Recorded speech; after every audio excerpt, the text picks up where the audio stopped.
নাস। ইনশাআল্লাহ আমরা সংক্ষিপ্ত সময়ে বিষয়টিকে ফুটিয়ে তোলার চেষ্টা করব। ওয়া মা তাওফীকি ইল্লা বিল্লাহ আলাইহি তাওয়াক্কালতু ওয়া ইলাইহি উনীব। সম্মানিত উপস্থিতি, আজকে আমরা যেই দুটো সূরা নিয়ে আলোচনা করার ইচ্ছা পোষণ করেছি তা আমাদের সবার জানা। আশা করি ছোট ছোট বাচ্চারাও, আমাদের যারা সমময় রয়েছেন তারাও হয়তো তাদের বাবা মা অথবা দাদাদের কাছে এই সূরাগুলো শিখে বা শিখেছেন, এমনও আমরা রয়েছি। অতি পরিচিত দুটি সূরা, আল্লাহ সুবহানাহু ওয়া তাআলা এই দুটি সূরাকে একসঙ্গে নাযিল করেছিলেন। এর ইতিহাস বা এর পেছনে যে গল্প বা যে কাহিনী, এটা হয়তো আমাদের অনেকেরই জানা রয়েছে। আমরা শুধু সংক্ষিপ্ত পরিসরে আপনাদেরকে একটু স্মরণ করিয়ে দেব, এবং পাশাপাশি এই সূরাগুলো থেকে আমাদের শিক্ষণীয় বিষয় কি রয়েছে সেই বিষয়গুলো সম্পর্কে একটু জানিয়ে দেব ইনশাআল্লাহ। সম্মানিত উপস্থিতি, আমরা সবাই অবগত রয়েছে কোরআন মাজিদের 114টি সূরা রয়েছে। তার মধ্যে 113তম ও 114তম সূরা হচ্ছে সূরাতুল ফালাক এবং সূরাতুন নাস। আমরা নাস সম্পর্কে সবাই মোটামুটি জানি যে নাস মানে মানুষ বা মানব জাতি, এটা আমাদের সবার প্রায় জানা। ফালাক শব্দের অর্থে অনেকেই হয়তো জানি অথবা জানি না। আল্লাহ সুবহানাহু ওয়া তাআলা ফালাক শব্দের অর্থ করেছেন কোরআন মাজিদে। এই শব্দটি প্রায় এই সূরা ছাড়া অন্য জায়গায় প্রায় আরো 2 জায়গায় শব্দটিকে ব্যবহার করা হয়েছে। আল্লাহ সুবহানাহু ওয়া তাআলা ঘোষণা করেন ইন্নাল্লাহা ফালিকুল হাক্কি ওয়ান নাওয়া। ঠিক এর পরবর্তী আয়াতে আল্লাহ সুবহানাহু ওয়া তাআলা এই সূরা আন-নাহলের 96 নম্বর আয়াতে বলেন যে ফালিকুল ইসবাহ। আল্লাহ সুবহানাহু ওয়া তাআলা এভাবে করে এই শব্দগুলোকে ব্যবহার করেছেন। তো ফালাক শব্দটির আসলে ব্যবহারিক অর্থ হচ্ছে সকাল। এর আবিধানিক বা শব্দগত অর্থ হচ্ছে যে কোন জিনিসকে ফেলে দেওয়া বা বিদীর্ণ করা বা চিড়ে দেওয়া। এর শব্দের অর্থের সাথে ব্যবহারিক অর্থের মিল হচ্ছে যে রাতের অন্ধকারকে দূর করে দিয়ে সকাল কি হয় বের হয়ে আসে বা ফেরে আসে, এই জন্য একে রাখা হচ্ছে ফালাক। আল্লাহ সুবহানাহু ওয়া তাআলা ঠিক এমনই ভাবে তাদের যে অনিষ্টতা রয়েছে এই অনিষ্টতাকে তিনি দূর করে দিয়ে সকালের আলো দিয়ে বা কল্যাণ দান করতেছেন। এই জন্য আল্লাহ সুবহানাহু ওয়া তাআলা এই সকালের নামকরণ করেছেন ফালাক, আর এই দিক থেকে এই সূরাটির নামকরণ করা হয়েছে ফালাক। ঠিক অনুরূপভাবে এর শব্দগত যে অর্থ, আবিধানিক অর্থ, এই আবিধানিক অর্থ আল্লাহ সুবহানাহু ওয়া তাআলা কোরআন কারীমের মধ্যে ব্যবহার করেছেন। যে আয়াতগুলো আমরা একটু আগে পাঠ করলাম তা হচ্ছে ইন্নাল্লাহা ফালিকুল হাক্কি ওয়ান নাওয়া। নিশ্চয় আল্লাহ সুবহানাহু ওয়া তাআলা হচ্ছেন বীজ এবং আটিকে কি করেন বিভিন্ন কাজ, অর্থাৎ এইগুলো তিনি উৎপন্ন করেন, এখান থেকে চারা উৎপাদন করেন। আল্লাহ সুবহানাহু ওয়া তাআলা ঠিক এখানে এর মূল যে অর্থ রয়েছে এই অর্থটাকে আল্লাহ সুবহানাহু ওয়া তাআলা ব্যবহার করেছেন। পরের আয়াতে আল্লাহ সুবহানাহু ওয়া তাআলা ঠিক একই রকম ভাবে বলছেন যে ফালিকুল ইসবাহ। আল্লাহ সুবহানাহু ওয়া তাআলা সকালকে কি করেন উদ্ভাস করেন। এজন্য আল্লাহ সুবহানাহু ওয়া তাআলা এখানে এই শব্দগুলোকে এই 2 জায়গায় আনামের 75 ও 96 নম্বর আয়াতে দেখা যাচ্ছে যে মূল অর্থেই ব্যবহার করেছেন। এবং সূরা ফালাকের ভিতরে আল্লাহ সুবহানাহু ওয়া তাআলা এখানে ব্যবহারিক অর্থ নিয়ে এসেছেন, তা হচ্ছে সকাল। আর এটা যদি আমরা মৌলিক অর্থের সাথে মিলাই তাহলে দেখি যে এই রাতের অন্ধকারকে দূর করে দিয়ে সকাল কি হচ্ছে উদ্ভাস হচ্ছে বা প্রকাশিত হচ্ছে বা বিদীর্ণ করা হচ্ছে। এই জন্য এর নামকরণ করা হয়েছে সূরাতুল ফালাক। তো ফালাক শব্দটা আসলে আল্লাহ সুবহানাহু ওয়া তাআলা এই সূরাতুল ফালাকের প্রথম আয়াতেই তিনি ব্যবহার করেছেন। এই আয়াতেই আল্লাহ সুবহানাহু ওয়া তাআলা কি করেছেন, প্রথম আয়াতে ব্যবহার করেছেন যে কুল আউযু বিরাব্বিল ফালাক। দ্বিতীয় নম্বর বিষয় হচ্ছে এই দুটি সূরা অন্যতম, এর পিছনে একটি রহস্য রয়েছে নাযিল করা, যেটাকে আমরা শানে নজুল বলি। এই শানে নজুলের যদি আমরা সংক্ষিপ্ত আকারে বলি তাহলে মূলত একজন মুনাফিক যে পূর্ব ছিল ইহুদি, পরবর্তীতে ইসলাম গ্রহণ করে এরপরে তার মনের ভিতরে আসলে কুফরি থেকেই যায়, এমন একজন ব্যক্তি ছিল লাবিদ বিন আসাম নামে একজন ব্যক্তি। এই লাবিদ বিন আসাম এবং সে তার মেয়েদেরকে সাথে করে আল্লাহ সুবহানাহু ওয়া তাআলার প্রিয় নবী জনাব মুহাম্মদুর রাসূলুল্লাহ সাল্লাল্লাহু আলাইহি ওয়াসাল্লামের পরে থাকা কিছু চুল এবং তার ছিন্ন হয়ে যাওয়া চুলের এই আচরণ যে চিরুনি রয়েছে, এই চিরুনির কিছু দাম, এই দুইটি দিয়ে সেগুলোকে 11টা গিফট দিয়ে এমন একটা জাদু করেছে আল্লাহ রাসূল সাল্লাল্লাহু আলাইহি ওয়াসাল্লামকে। এই জাদুর প্রেক্ষাপটে আল্লাহ সুবহানাহু ওয়া তাআলা তার জাদুকে বাতিল করে দিয়ে বা ধ্বংস করে দিয়ে আল্লাহ সুবহানাহু ওয়া তাআলা তার নবীকে সুস্থ করার যে উপায় দিয়েছিলেন, সেই উপায়টাই হচ্ছে এই সূরাতুল ফালাক এবং সূরাতুন নাস। তাই আমরা সহজ ভাবে যদি বলি, তাহলে আমরা বলি যে যে কোনো অকল্যাণ থেকে, অনিষ্টতা থেকে নিজেকে দূরে রাখা বা হেফাজত করা বা আল্লাহ সুবহানাহু ওয়া তাআলার কাছে পূর্ণভাবে সতর্ক করার একটা অন্যতম উপায় হচ্ছে সূরাতুল ফালাক এবং সূরাতুন নাস। কোন ব্যক্তি যদি যে কোনো বিপদ হয়, সেটা ঝড় বৃষ্টি হোক, ভয়ের ক্ষেত্রে হোক, অথবা যে কোনো ভাবে হোক, এই ধরনের জাদুটোনার ক্ষেত্রে হোক, মানুষের নজরের বিষয় থেকে বাঁচার জন্য হোক, যে কোনো ভাবেই হোক, যে কোনো বিপদ আপদ থেকে যদি কোনো ব্যক্তি বাঁচতে চায়, তাহলে সেজন্য সূরাতুল ফালাক এবং সূরাতুন নাস পূর্ণ আন্তরিকতার সাথে আল্লাহ সুবহানাহু ওয়া তাআলার উপরে পূর্ণ ভরসা করে পাঠ করে আল্লাহ সুবহানাহু ওয়া তাআলা ইনশাআল্লাহ তাকে কি করবেন? সেবা দান করবেন। সম্মানিত উপস্থিতি, এই সূরাগুলো জানার আগে আমাদেরকে যে বিষয়টা জানতে হবে তা হচ্ছে আল্লাহ রাসূল সাল্লাল্লাহু আলাইহি ওয়াসাল্লামকে জাদুটোনা করা হয়েছিল।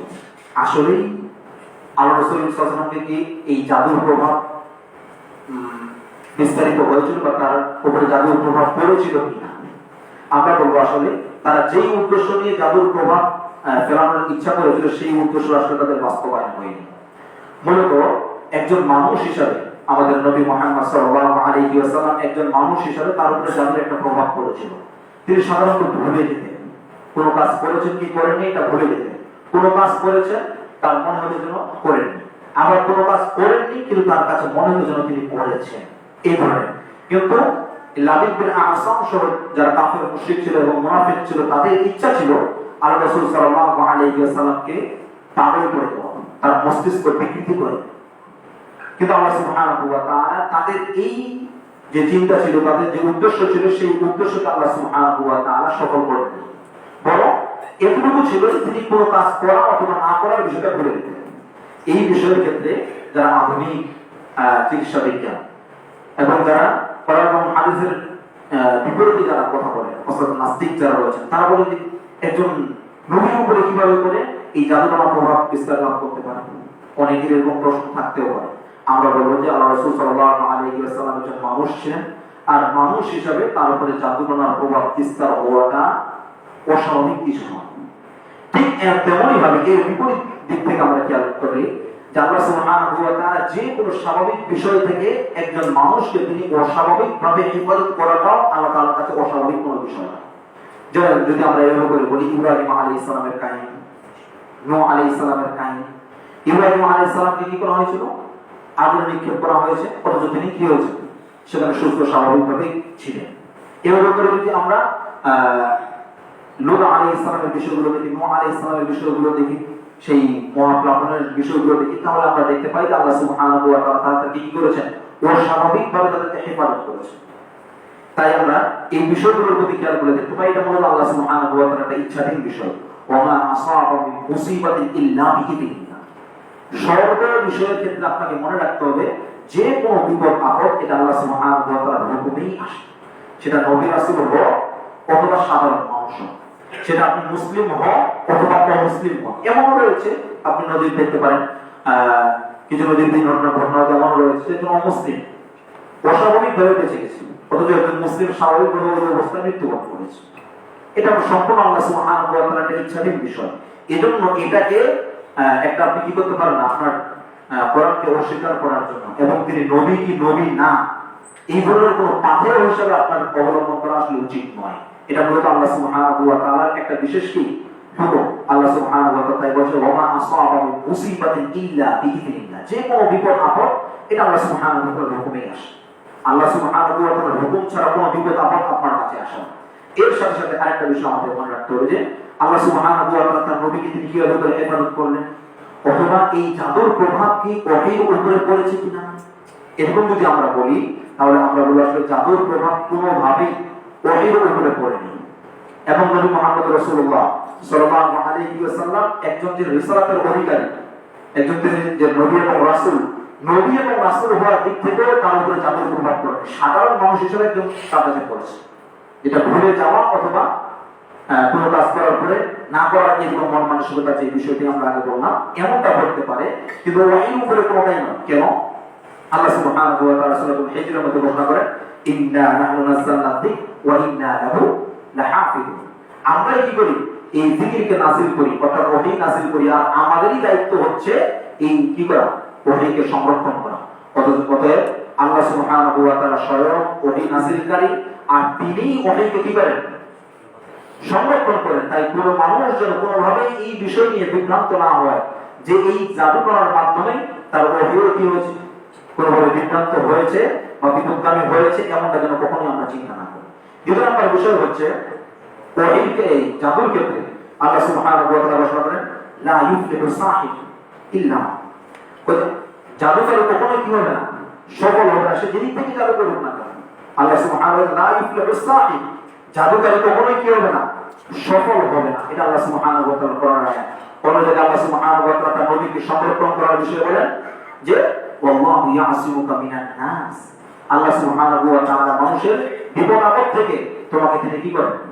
রক্ষা করেন। অতএব আল্লাহ সুবহানাহু ওয়া তাআলা তার নবী ওহীর বিষয়ের ক্ষেত্রে কোনোভাবে কি করেন? বিভ্রান্ত হয়নি এই জাদুর দ্বারা, বা প্রভাবিত হয়নি এই জাদুর দ্বারা। আল্লাহ সুবহানাহু ওয়া তাআলা যেন আমাদের এই বিষয়টিকে বোঝার তৌফিক দান করেন, সকলে আল্লাহুম্মা আমিন। দ্বিতীয় নম্বর বিষয় হচ্ছে, তাহলে এই ভালো এবং মন্দের সবকিছুর মালিকানা আল্লাহ সুবহানাহু।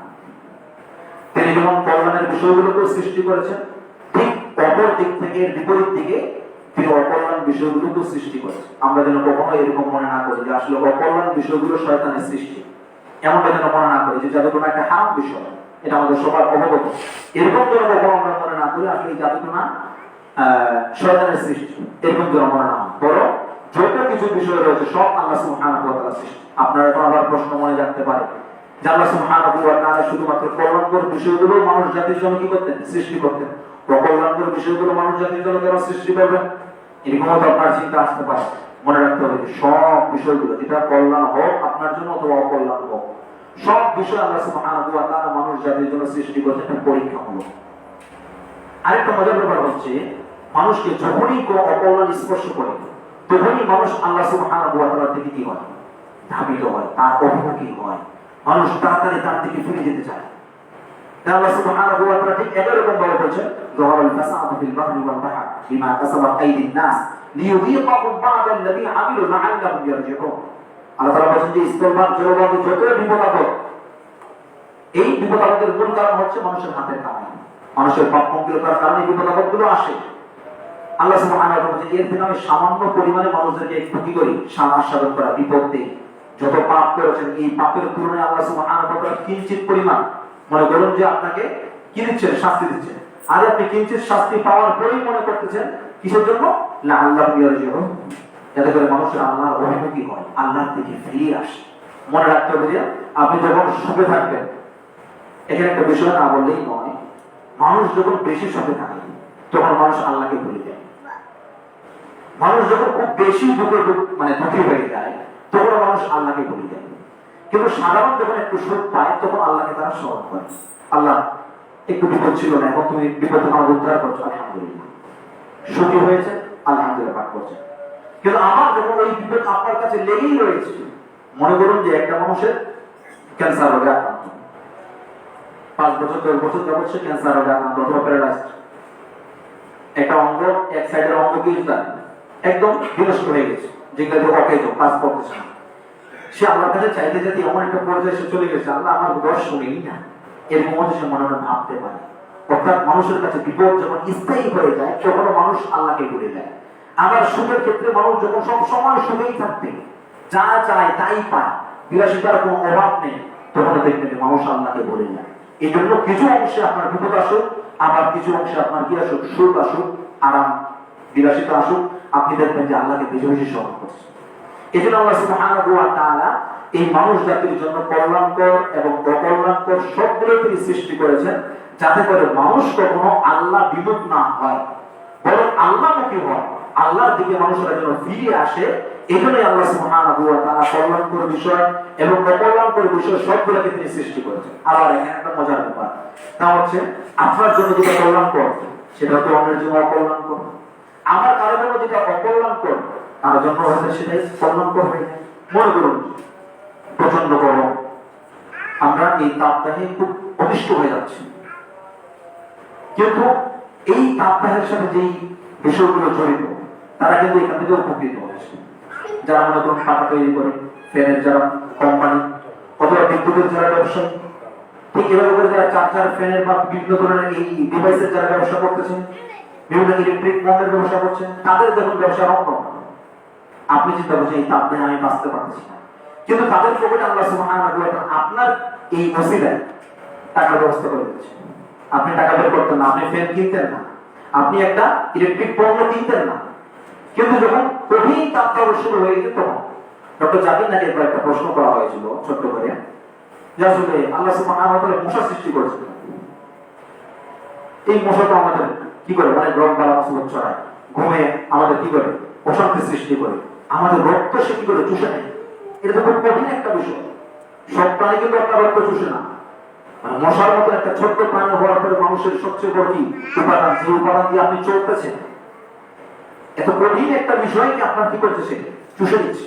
এটা স্বাভাবিক একটা বিষয় না। সব প্রাণীর খাবার কিন্তু রক্ত নয়, কিন্তু মশার খাবার হচ্ছে রক্ত। চিন্তা করে দিন, জাকির নাইক তোমার রক্ত দিচ্ছেন। আসলে মশা আল্লাহ সুবহানাহু ওয়া তাআলা সৃষ্টি করার কারণ হচ্ছে এই মশা দিয়ে আল্লাহ বহুত মানুষের রিজিকের ব্যবস্থা করে দিয়েছে।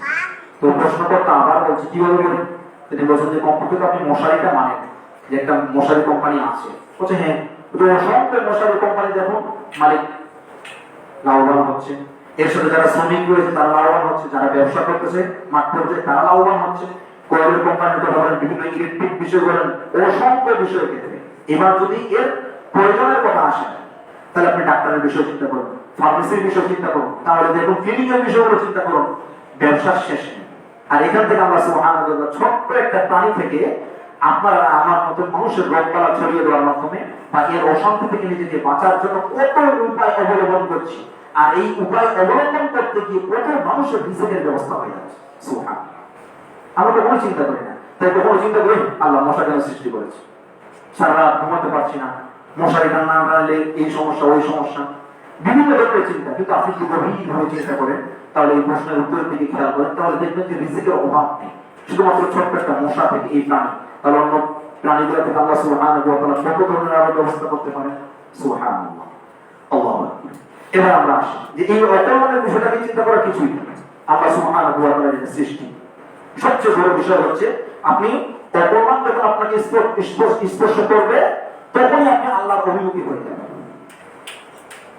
আল্লাহ সুবহানাহু ওয়া তাআলা সূরা বারাতের মধ্যে ঘোষণা করেছেন যে যখনই মানুষকে কি করে আল্লাহ সুবহানাহু ওয়া তাআলা কোনো নিয়ামত দান করে তখন বলে যে আল্লাহ সুবহানাহু ওয়া তাআলা আমাকে ভালোবাসে। আবার যখনই মানুষকে কি করে কোনো অকল্যাণ বা পরীক্ষা আসে তখন বলে যে আল্লাহ আমাকে পছন্দ করে। এইটা হলো মানুষের একটা সমাগত বিষয়। এই সমাগত বিষয় থেকে দূর করে দিয়ে আল্লাহ সুবহানাহু ওয়া তাআলা অভিমুখী হওয়ার জন্য আল্লাহ সুবহানাহু ওয়া তাআলা এই ধরনের অকল্যাণকে কি করেছেন, সৃষ্টি করেছেন। তাই মানুষ যেন আল্লাহর অভিমুখী হয়, তাই আল্লাহ তাআলা বলেছেন যে তোমাদেরকে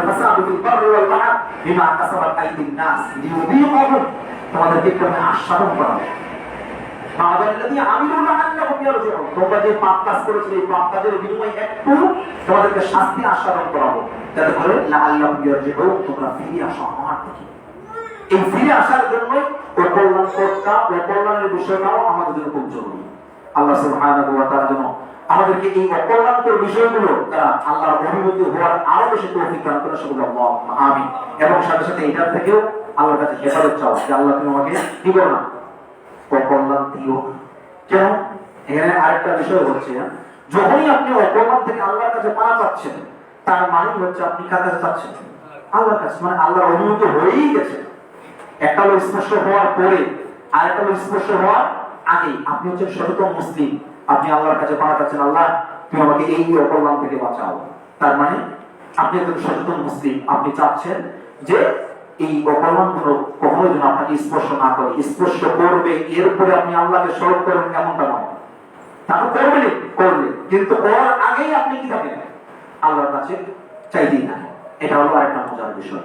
যাই হোক, এবার আমরা আসি সূরাতুল ফালাক এবং সূরা নাস। এই দুইটা সূরা অত্যন্ত গুরুত্বপূর্ণ সূরা। এই সূরাগুলোর বিষয়ে আলোচনা করার দীর্ঘ সময়ের দরকার। আমরা শুধু সংক্ষিপ্ত পরিসরে আপনাদেরকে বলবো কখন কিভাবে পাঠ করবেন, এবং এরপর অবশ্যই আমরা সংক্ষিপ্ত আকারে ব্যাখ্যা বিশ্লেষণ করবো।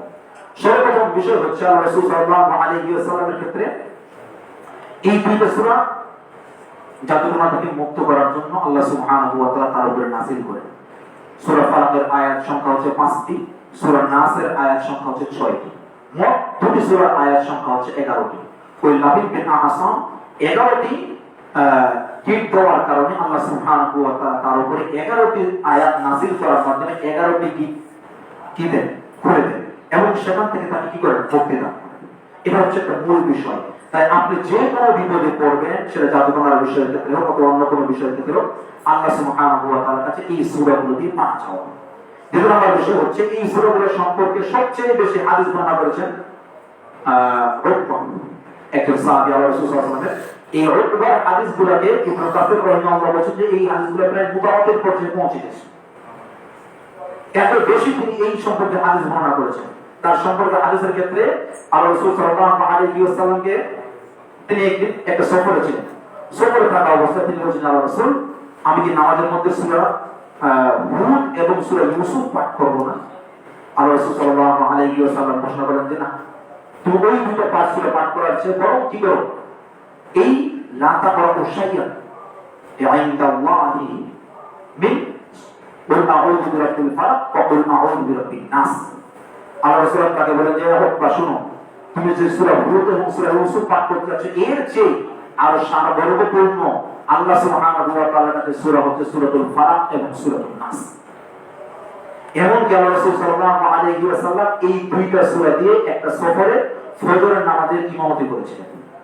কিন্তু আমাদের ইমাম সাহেব যদি কোনোদিন এভাবে করে পড়িয়ে দেয়, তাহলে তো মনে করবেন যে কোনো সূরা মুখস্থই নেই মনে হয়, এই জন্য মনে হয় হুজুর এই কাজ করে বসেছে। আমরা এই ছোট ছোট সূরাগুলো কোনো হুজুর পাঠ করলে আমরা মনে করি যে না কেমন কেমন মনে হচ্ছে। অনেকেরই ধারণা কিন্তু এরকমই থাকে, মনে হয় হুজুরের কম মুখস্থ রয়েছে। এমনকি হাফেজ সাহেব যদি পাঠ করে মনে করবেন যে তার ইয়াদ নেই, মানে পিছনে অত বড় বড় সূরাগুলো তার মুখস্থ নেই এই জন্য।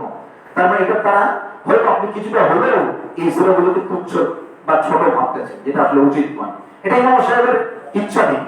সুন্নতে কিছু কেরাত রয়েছে, কেরাতের কিছু বৈশিষ্ট্য থাকবে নামাজের মধ্যে, কিন্তু ইমাম সাহেবের ইচ্ছা নেই সে যে কোনো সূরা থেকে কি করতে পারে, নামাজের মধ্যে পাঠ করতে পারে। আর এই ছোট সূরা বলে মানে না পাঠ করার এই ধরনের অনীহাটাও খুব একটা ভালো লক্ষণ নয়, বরং এগুলোকে গুরুত্ব দেওয়া।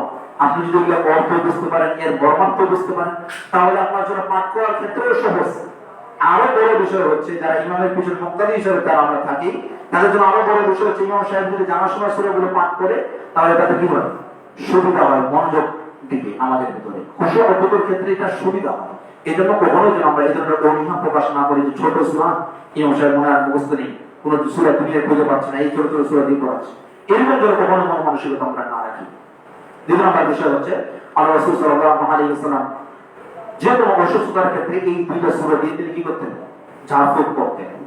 যে কোনো অসুস্থতার ক্ষেত্রে, এমনকি যখন তিনি বার্ধক্যে একদম খুব কাতর হয়ে গেলেন, তার মৃত্যুর আগ মুহূর্তগুলো সময়গুলোতে মা আয়েশা বলছেন যে আল্লাহ রাসূল সাল্লাল্লাহু আলাইহি ওয়াসাল্লাম যখন আর পারতেন নিজে নিজের গায়ে ফু দিতে, তখন আমি এই সূরাগুলো পাঠ করে মা আয়েশা কি করতো, আল্লাহ রাসূলের গায়ে হাত তুলে দিত। আল্লাহ রাসূলের দৈনন্দিন জীবনের আমল ছিল, যখন তিনি এই সূরাগুলো করে বিছানায় শুইতে যেতেন, তখনই তিনি এই দুইটা সূরা কি করতেন, পাঠ করতেন। এর সাথে সূরা ইখলাসের কথা রয়েছে যে এই তিনটা সূরা তিনবার করে পাঠ করে শরীরে তিনি কি করতেন, হাত তুলাতেন। যতদূর তার সম্ভব শরীরের মধ্যে দুই হাত তুলানো সম্ভব ততদূর কি করতেন, হাত তুলাতেন।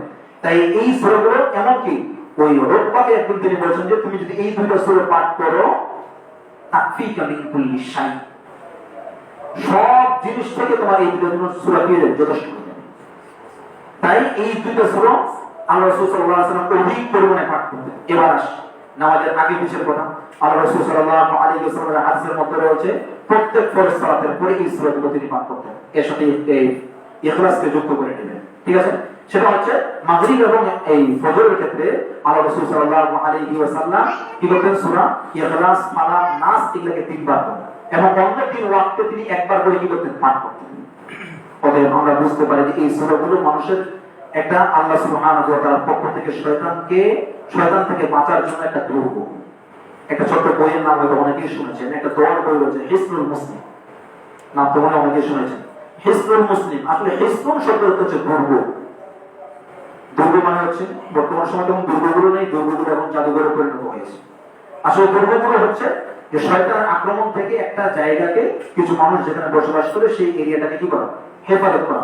বিশাল বড় ওয়াল, প্রশস্ত ওয়াল, ঠিক আছে, যাতে করে শত্রু বাহিনী সেখানে কি করতে প্রবেশ করতে না পারে এবং আক্রমণ করলে যেন সেই আক্রমণে তারা ক্ষতিগ্রস্ত না হয়।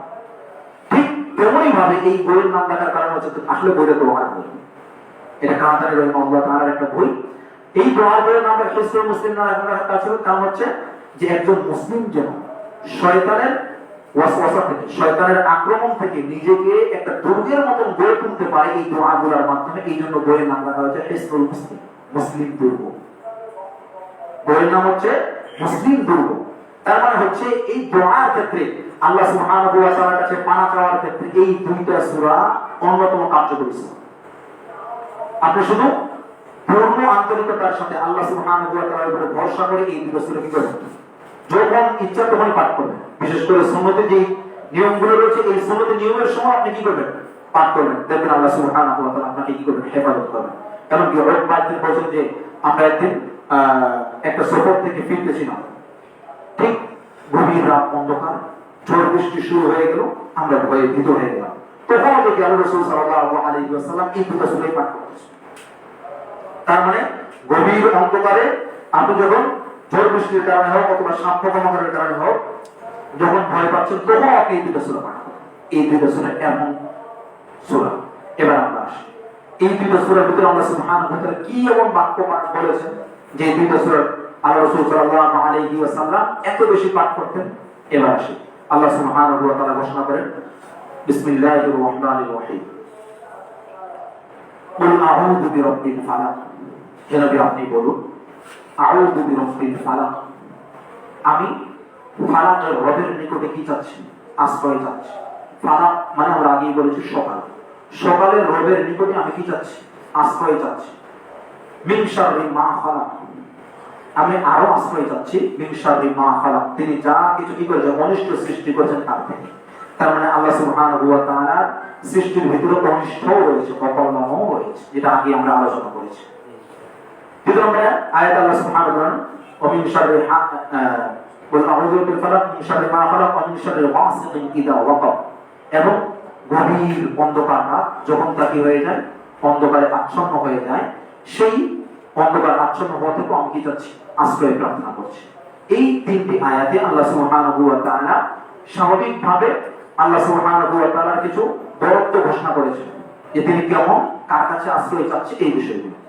আগে আল্লাহ সুবহানাহু ওয়া তাআলা তার নবীকে শিখিয়ে দিচ্ছেন যে নবী আপনি আশ্রয় চান কার কাছে, যিনি সকালের রব, তার মানে যিনি সকাল করেন, সকাল করান, তার কাছে আপনি কি করুন, আশ্রয় চান।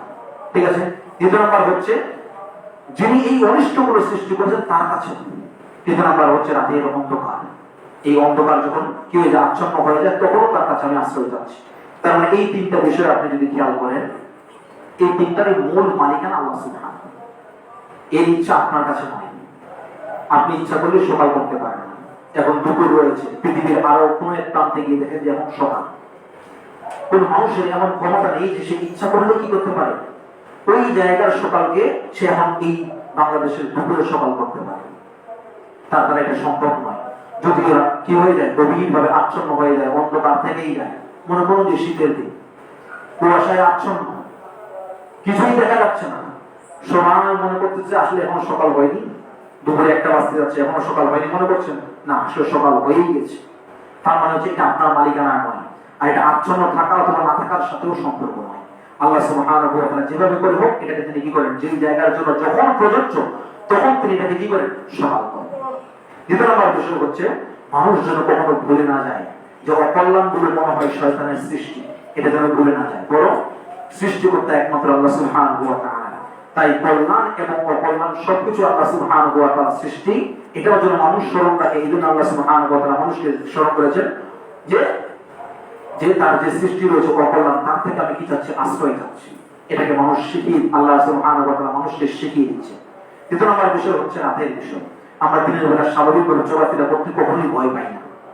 অস্বাভাবিক কোনো কিছু জায়গা অথবা অস্বাভাবিক কোনো দুর্ঘটনা না ঘটলে আমরা স্বাভাবিকভাবে দিনে চলাফেরা করতে কখনোই ভয় পাই না, কিন্তু রাত একটু অন্ধকার হয়ে গেলে আমরা স্বাভাবিকভাবে ছোট থেকে শুরু করে বড় পর্যন্ত সবারই মনের ভিতরে কি থাকে, ভয় কাজ করে। স্বাভাবিক জায়গাটা তো আপনি কখনো কি পান, ভয় পেয়ে যান, কিন্তু দিনের বেলা সাধারণত আমরা সেই জায়গায় ভয় পাই না, কিন্তু রাতের বেলা স্বাভাবিকভাবেই আমাদের একটা কি থাকে, ভয় থাকে। এই ভয়কে আল্লাহ সুবহানাহু ওয়া তাআলা কি করেছেন, দিয়েছেন। বিশেষ করে এই শয়তানের চলাফেরা আসলে রাতের বেলায় বেশি, যেটাকে আমরা ভূত পেতনি বলছি বা দুষ্ট চিন্তার কথাই বলি না কেন, এটা আসলে রাতের অংশেই বেশি। এজন্য আল্লাহ রাসূল সাল্লাল্লাহু আলাইহি ওয়াসাল্লাম সন্ধ্যা শুরু হওয়ার লগ্নে তিনি বলেছেন, তোমাদের বাচ্চাগুলোকে কি রাখো, ঘরের ভিতরে আটকে রাখো, যখন একটু রাত গভীর হবে তখন তাদেরকে ছেড়ে দাও, কারণ এই সময় দুষ্ট জিনরা কি করে বের হয়। তার মানে হচ্ছে দুষ্ট জিনগুলো বের হওয়ার সময় হচ্ছে না, এটা আমাদের মনে রাখতে হবে। দ্বিতীয় নম্বর বিষয় হচ্ছে এরপরের অংশে আল্লাহ সুবহানাহু ওয়া তাআলা পরের দুইটা আয়াতে ওমিন শাররিন নাফাসাতি ফিল উকাদ, নাফাসাত শব্দের অর্থ হচ্ছে ওমিন শাররিন নাফাসাতি ফিল উকাদ, যারা ফুৎকার দেয় এই ধরনের নারীদেরকে বলা হয় নাফাসা। এখানে আল্লাহ সুবহানাহু ওয়া তাআলা বহুবচন শব্দ নিয়ে এসেছেন। লাবিদ বিন আসাম যে ইহুদি বা মুনাফিক ছিল, তার সম্পর্কে বলা হয় যে তার মেয়েরাই এই ফুক দেওয়ার কাজটা করেছিল। জাদু প্রমাণের ক্ষেত্রে ফুক দেওয়া, কীটের ফুক দেওয়ার কাজটা তার মেয়েদের ক্ষেত্রে তিনি করেছিলেন। এই জন্যই এখানে আল্লাহ সুবহানাহু ওয়া তাআলা মহিলা শব্দটাকে ব্যবহার করেছেন। এখন পর্যন্ত আপনারা দেখবেন যে জাদু প্রমাণ করে পুরুষদের চেয়ে মহিলাদের ধ্যান ধারণা, চেতনা, বিশ্বাস এগুলো বেশি। আপনি এখনো শহরের বিভিন্ন জায়গায় অলিতে গলিতে দেখবেন যে তান্ত্রিক কি যেন বলে কবিরাজ এই ধরনের শব্দগুলো বা পোস্টার ছোট ছোট লিফলেট করে বিতরণ করা হয় বা টানানো রয়েছে। আপনি এইগুলো দেখবেন যে পুরুষরা যতটা তাকিয়ে থাকে, পুরুষরা ওদের প্রতি আকৃষ্ট, মহিলারা এর বেশি বেশি আকৃষ্ট, এদের আবেগটা বেশি। এরা মনে করে যে মনে হয় সত্যি সত্যি হয়ে গেছে সব, এই হইলে সেই হইলে মহিলারাই বেশি। ঠিক এই ক্ষেত্রে কাজের সহযোগিতার ক্ষেত্রে জাহিলি যুগেও মহিলারাই এই কাজের সহযোগী বেশি ছিল। এই জন্য আল্লাহ সুবহানাহু ওয়া তাআলা এই মহিলাদের কথাটাই কি করেছেন, শব্দটায় ব্যবহার করেছেন ওমিন শাররিন নাফাসাতি ফিল উকাদ, যে যে সকল মহিলা কি করে গিটে ফুক দেয়, এই সকল মহিলার কি যাচ্ছে কুমন্ত্রণা থেকে আমি তোমার কাছে আশ্রয় প্রার্থনা করছি।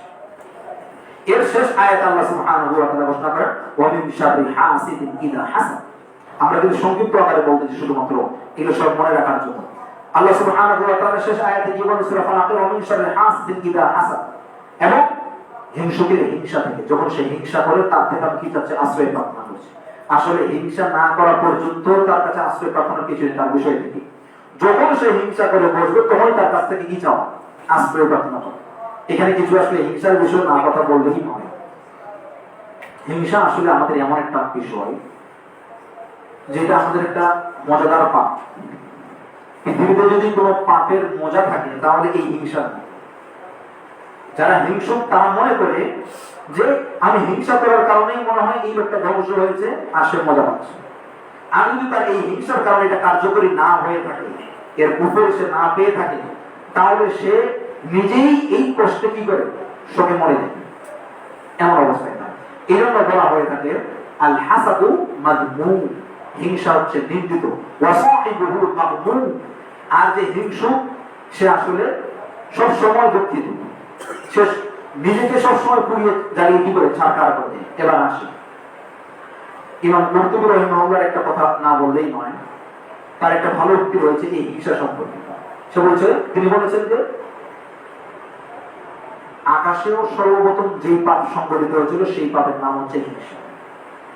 দুনিয়াতেও যেই পাপ সর্বপ্রথম সংঘটিত হয়েছিল এই পাপের নাম ছিল হিংসা।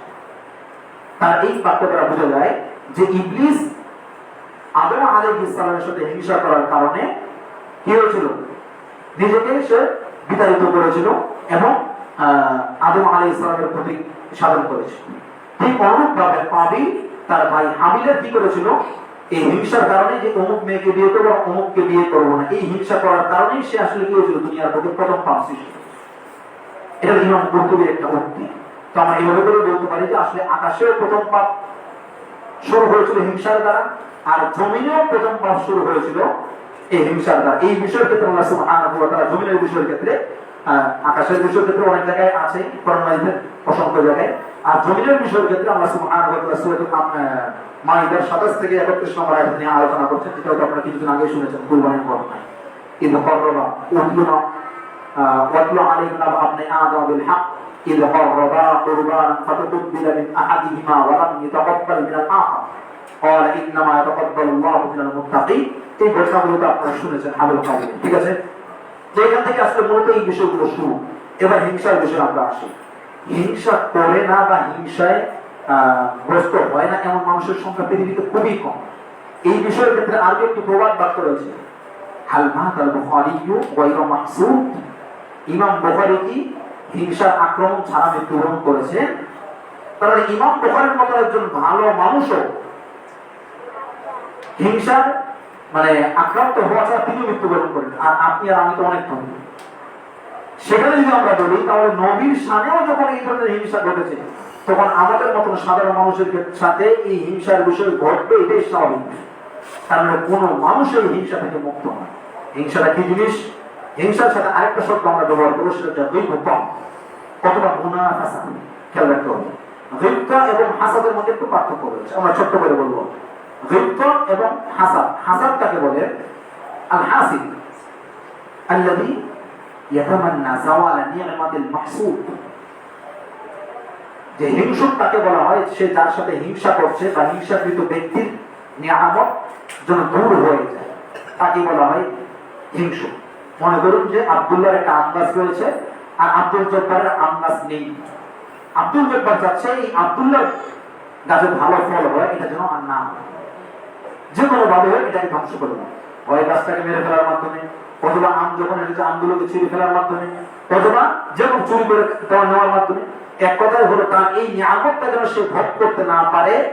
আব্দুল জব্বার যে কাজটা করছে এই কাজটার নাম হচ্ছে হিংসা, এবং আব্দুল জব্বার হচ্ছে হিংসুক। এটা বানানো হবে। দ্বিতীয় নাম্বার একটা এর বিপরীতে একটা শব্দ রয়েছে আরবি, যেটাতে ইসলাম বৈধতা দিয়েছে। হিংসা কিন্তু হারাম, মনে রাখতে হবে। আরেকটা ইসলাম দিয়েছে বৈধতা, এর বিপরীতে একটা শব্দ হচ্ছে সেটা গীবত। গীবত মানে হচ্ছে আকাঙ্ক্ষা করা, কোন জিনিস চাওয়া। আব্দুল জব্বারের একটা আম গাছ রয়েছে, আব্দুল্লাহ চাচ্ছে তারও যেন এরকম একটা ভালো আম গাছ। আব্দুল্লাহর ছেলে মনে করুন যে ক্লাস 5 বৃত্তি পেয়েছে, আব্দুল জব্বারও চাচ্ছে তার মেয়েটাও যেন ক্লাস 5 বৃত্তি পায়। আব্দুল্লাহ তার ছেলেকে আলেম বানিয়েছে, আব্দুল জব্বারও চাচ্ছে তার মেয়েটাকে সে আলিম বানাবে। এই ধরনের যদি কন্টেস্ট করা হয়, তারও ভালো কিছু আছে, আমারও ভালো কিছু হোক, তারও ভালো কিছু নিয়ামত সে পেয়েছে, ভোগ করতেছে, আমিও যেন ভালো কিছু নিয়ামত পেয়ে ভোগ করতে পারি, এই ধরনের যদি বিষয় আসে তাহলে সেটাকে বলা হয় গীবত। আর গীবত ইসলামের জায়েজ শুধুমাত্র নয়, বরং কোনো কোনো ক্ষেত্রে মুস্তাহাব, এবং দুইটা ক্ষেত্রে জরুরি। সেটা হচ্ছে সহিহ বুখারীর হাদিস, আল্লাহ রাসূল সাল্লাল্লাহু আলাইহি ওয়াসাল্লাম বলেন, লা হাসাদা ইল্লা ফিতনাতাইন। এখানে যদিও হাসাদ শব্দ ব্যবহার করা হয়েছে, মুহাদ্দিসিনে কেরাম বলেন আসলে এখানে হাসাদ শব্দটা যে গীবত অর্থে ব্যবহার করা হয়েছে। দুইটা জিনিসের চাওয়াটা বেশি থাকতে হবে। একটা হচ্ছে আপনার জ্ঞান থাকতে হবে, যে জ্ঞানের ক্ষেত্রে আপনিও কি করবেন, প্রতিযোগিতা করবেন। এই প্রতিযোগিতা যদি না থাকতো তাহলে একটা ক্লাসে যদি 10 নাম্বার বল, মনে করুন 20 জন ছাত্র আছে, তাহলে তো সবাই চাইতো আমার হওয়ার জন্য 20 হয়। সবার যদি পড়ার প্রতি আকর্ষণ বেশি না থাকতো, চাওয়া যদি বেশি না থাকতো, একজন আরেকজনের প্রতিযোগিতার বিষয় যদি না থাকতো, ইসলাম যদি তাকে গুরুত্ব না দিত, তাহলে সবাই চাইতো যে আমি সবচেয়ে কি করি, লাস্ট বয় করি, লাস্ট স্টুডেন্ট, মানে আমার রোল নাম্বার জন্য 20 হয়। কিন্তু ইসলাম দেখি, ইসলাম হচ্ছে লা হাসাদা ইল্লা ফিতনাতাইন। বরং দুইটা জিনিসে কি রয়েছে, এই আকাঙ্ক্ষার বিষয়টাকে তোমরা চূড়ান্ত পর্যায়ে নিয়ে যাও। সেটা হচ্ছে নাম্বার ইলম অর্জন করো। এই ইলম অর্জন করার ক্ষেত্রে কেউ কারো পিছপা হয় না। মনে করো না যে ওই পারছে না আমিও পারবো না, এমনটা নয়। বরং ওই পারছে না, তাতে কি হচ্ছে, আমি পারবো, আমি এগিয়ে যাবো। সে 2টা পারলে আমি 4টা পারবো, সে 5টা পারলে আমি 7টা পারবো। এই ইচ্ছা ইসলাম জাগিয়ে দিয়েছে। দ্বিতীয় নাম্বার বিষয় হচ্ছে আপনি যে সম্পদ রয়েছে আপনার, সেই সম্পদ দিয়েও আপনি কি করবেন, অর্জন যেমন করবেন, এটাকে ভালো কাজে ব্যবহার করবেন। ইসলাম এটা চায়। এমনটা না যে সে ধনী মানুষ, আমিও ধনী, সে 10 টাকা দাম করবে না, আমাকেও দাম করতে হবে এমন না। বরং আপনি 10 টাকা নয় 20 টাকা দাম করার চেষ্টা করেন। দানের ক্ষেত্রে আপনি প্রতিযোগিতায় আসেন। ঠিক এমনটা যেন না হয় মানুষকে দেখানো লৌকিকতা নয়, বরং আপনি আল্লাহকে রাজি খুশি করার জন্য এটা কি করুন, মনের ভিতরে একটা জল্পনা কল্পনা তৈরি করুন। এই ধরনের একটা স্পৃহা আপনি মনের ভিতরে তৈরি করুন যে সে 10 টাকা দাম করতে পারলে আমার যে সামর্থ্য রয়েছে সেখান থেকে আমি 20 টাকা দাম করতে পারি। ইসলাম এটাকে কি করছে, উৎসাহিত করছে। তাই গীবতের ক্ষেত্রে আমরা বলবো যে আপনি সবসময় প্রতিযোগিতা করুন। আরেকটা ক্ষেত্রে ইসলাম সবসময় মানুষকে উৎসাহিত করেছে যে কেউ একটু ভালো কাজ করলে আপনিও তার মতন হওয়ার চেষ্টা করবেন, তেমন হবে বরং তার চেয়ে বেশি হওয়ার চেষ্টা করবেন। ফাস্তাবিকুল খায়রাত, আল্লাহ সুবহানাহু ওয়া তাআলা কোরআন কারিমে কয়েক জায়গায় বলেছেন যে ফাস্তাবিকুল খায়রাত ওয়াসারি'উ ইলা মাগফিরাতিন মির রাব্বিকুম ওয়া জান্নাতিন আরদুহা কা'আরদিস সামা, যে তোমরা আল্লাহ সুবহানাহু ওয়া তাআলার দিকে কি করো, করবা ওয়াসারি'উ ইলা মাগফিরা, আল্লাহর ক্ষমার দিকে তোমরা কি করো, দ্রুত ছুটে যাও, মুসারাআ করো। এটা দ্রুত যাওয়ার বিষয়টাকে কি করা হয়েছে, প্রাধান্য দেওয়া হয়েছে। ভালো কাজ করার বিষয়টাকে কেমন বলা হয়েছে, যে দ্রুতগামী তোমরা কি করো, ছুটে যাও। ঠিক প্রতিযোগিতার সাথে করো। কেউ যদি নকল একটা অর্ডার রাখে, আপনি চেষ্টা করুন দুইটা রাখা। কেউ দুইটা রাখলে আপনি চেষ্টা করুন তিনটা রাখা। এভাবে করে আপনি আপনার ভালো কাজের বিষয়টাকে কি করুন, বাড়িয়ে দেওয়ার চেষ্টা করুন। এটা ইসলাম কি করে সবসময় দিয়ে দিয়েছে। কিন্তু আমাদের মনে রাখতে হবে যে কারণ নিয়ামতকে আল্লাহ সুবহানাহু ওয়া তাআলা কাউকে যদি কোনো কিছু দান করেন, ওটাকে কখনো ধ্বংস করার ইচ্ছা করবেন না, বা সে যেন ভোগ করতে না পারে এই ধরনের কোনো অসৎ উপায় অবলম্বন করবেন। এর নাম হচ্ছে হিংসা। মনে রাখবেন যে হিংসক শুধুমাত্র ব্যক্তির সাথে হিংসা করে না, বরং আল্লাহ সুবহানাহু ওয়া তাআলা তার নিয়ামত যেভাবে করে বন্টন করেছেন, এই বন্টনের প্রতি সে কি রাখে, বিদ্বেষ রাখে। যে আল্লাহ তাকে 10 লক্ষ টাকার মালিক বানিয়েছেন, আমাকে 5 লক্ষ টাকা কেন? এইটা চিন্তা তার মনে রাখতে হবে যে সে আল্লাহর বন্টনের ক্ষেত্রেও কি করছে, আল্লাহর নিয়ামতের ক্ষেত্রে সে অসন্তুষ্ট। আপনি 10 লক্ষ টাকার মালিক হওয়ার চেষ্টা করুন, কিন্তু সে যেন 10 লক্ষ টাকা ভোগ করতে না পারে এই চিন্তা আপনি করবেন না। তার 10 লক্ষ টাকাকে ধ্বংস করার কোনো চিন্তা করবেন না। আপনি হওয়ার চেষ্টা করুন যে আমিও 10 লক্ষ টাকার অধিকারী হবো, মালিক হবো, এটা আপনি হওয়ার চেষ্টা করুন। আল্লাহ আপনার জন্য পথ খুলে দিয়েছে, আপনি চেষ্টা করলেই পাবেন ইনশাআল্লাহ। কিন্তু কখনো কারো পিছনে লাগাতে না। কিন্তু আমাদের বাঙালিদের স্বভাব হচ্ছে এটা ছাড়া আমরা কিছু বলি না। আমার বিশ্বাস আল্লাহ আমাদেরকে হেফাজত করুন, এমন কোন বাঙালি হয়তো মানুষ নেই যে বাঙালি মানুষ হয়তো আরেকজন মানুষের সাথে হিংসা করে না। যে যে কাজে রয়েছে, যে যে জায়গায় রয়েছে, যে যে অবস্থানে রয়েছে, ঠিক সেই সেই জায়গা থেকে ইচ্ছা করে যে একটা যেন না হয়, আমারটা যেন বেশি হয়।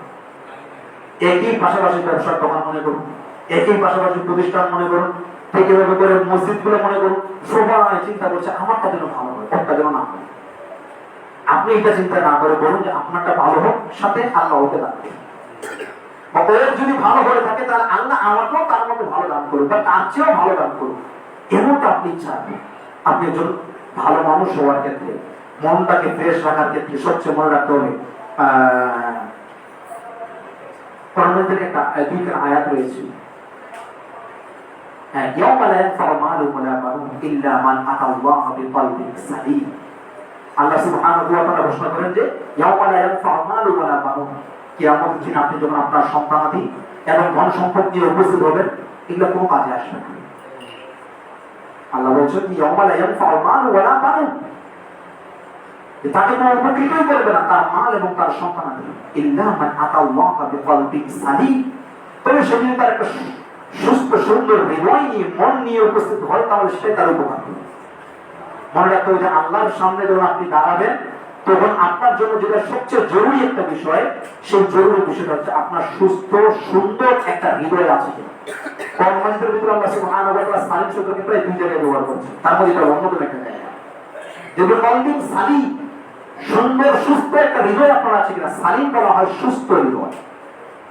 কলবিন সালিম, এই সালিম আপনার আছে কিনা। তো সুস্থ তখনই হবেন যখন আপনি আরেকজনের সাথে হিংসা করবেন না।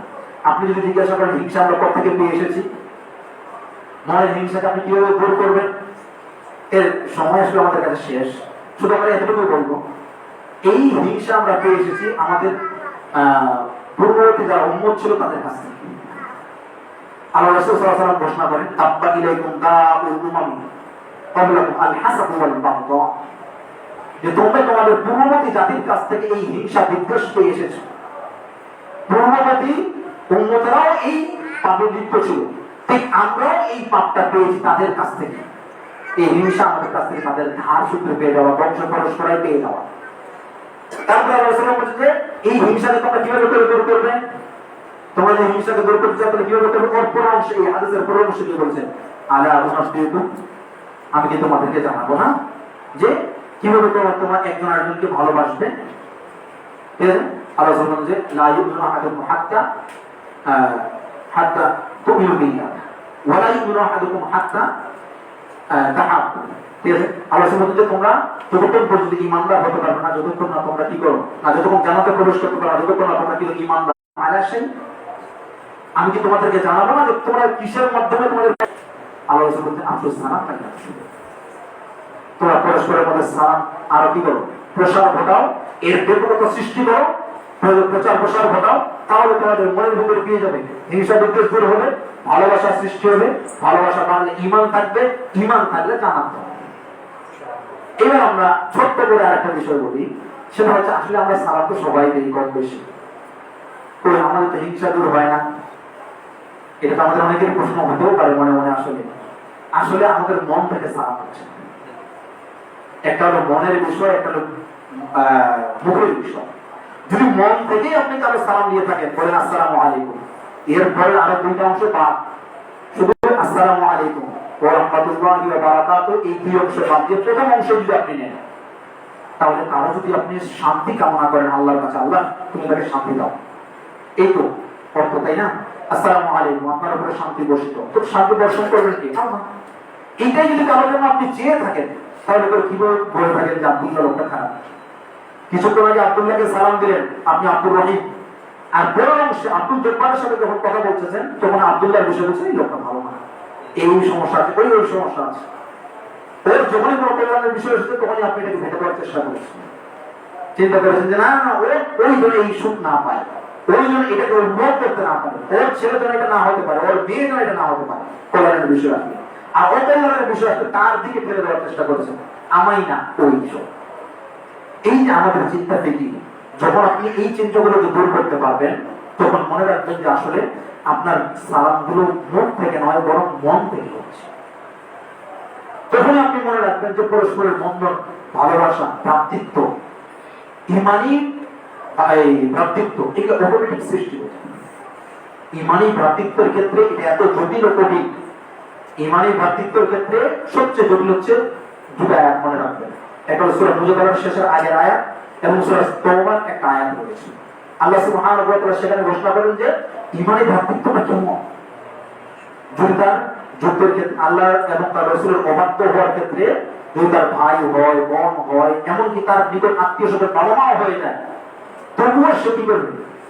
এর বাইরে কখনো যাবে না। আল্লাহ সুবহানাহু ওয়া তাআলা এবং তার রাসূলের কখনো অবাধ্য হবে না। ইমানি ভ্রাতৃত্ব তো বড় জিনিস।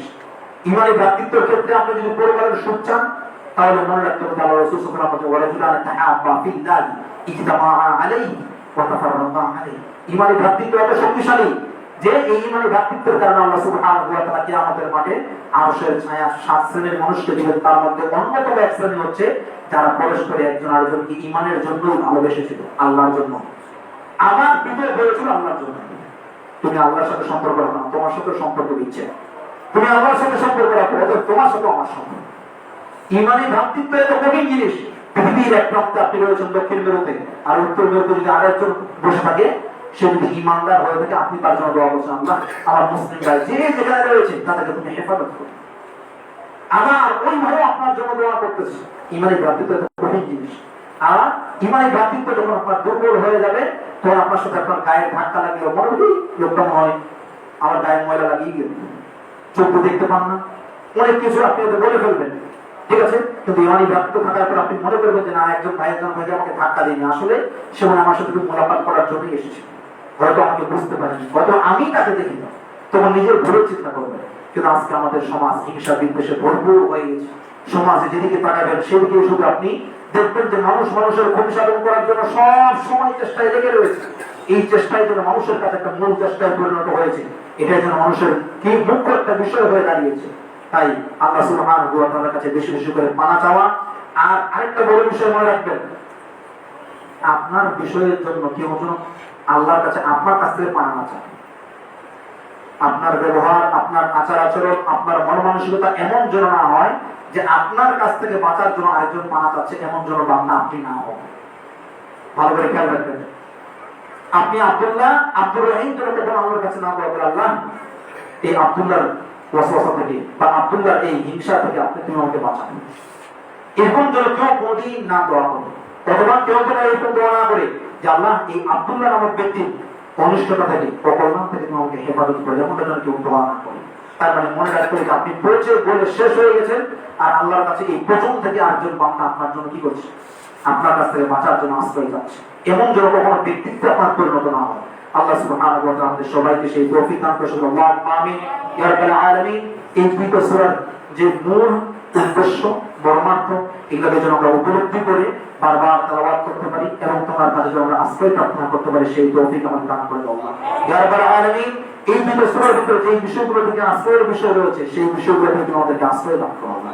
ইয়া রাব্বাল আলামিন, বিশেষ করে তুমি তোমার নবীকে যেভাবে করে শিক্ষা দান করেছো, সেই সুন্নাত মোতাবেক আমরা যেন তোমার কাছে আশ্রয় প্রার্থনা করতে পারি, সেই তৌফিক আমাদের দান করে দাও আল্লাহ। রব্বানা তাকাব্বাল মিন্না ইন্নাকা আনতাস সামিউল আলিম ওয়া তুব আলাইনা ইন্নাকা আনতাত তাওয়াবুর রহিম।